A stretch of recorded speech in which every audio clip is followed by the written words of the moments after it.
A yau Laraba ne 25 ga watan bakwai na shekarar 2018 da muke ciki ake gudanar da zaben sabon firaminista a ƙasar Pakistan. Da sanyin safiyar yau ne dai aka buɗe rumfunan zaben inda ake sa ran masu zaɓe sama da miliyan 100 za su kada ƙuri'unsu a rumfunan zaɓe sama da 85,000 da suke a faɗin ƙasar.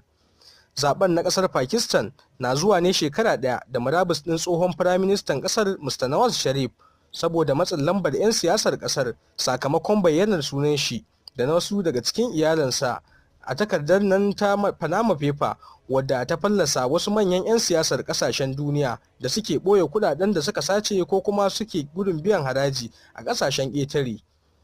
Shugaban ƙasar Pakistan ɗin Maumoon Hussain ya kada ƙuri'arsa inda ya yi alƙawarin yin aiki da duk wanda ya yi nasarar lashe zaɓe.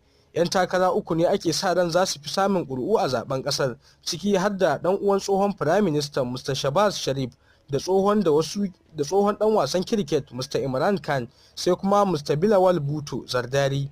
Ya zuwa yanzu ana ci gaba da gudanar da zaɓe a dukkan rumfunan zaben ƙasar, sai dai rahotanni sun tabbatar da cewa an kai wani mummunan harin bom a garin Quetta da ke yammacin ƙasar, inda akalla mutane 31 suka rasa rayukansu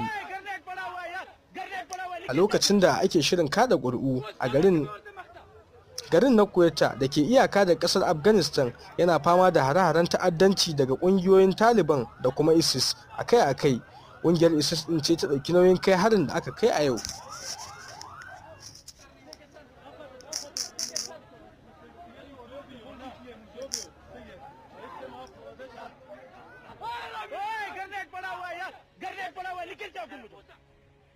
वो साले के भी और से मखता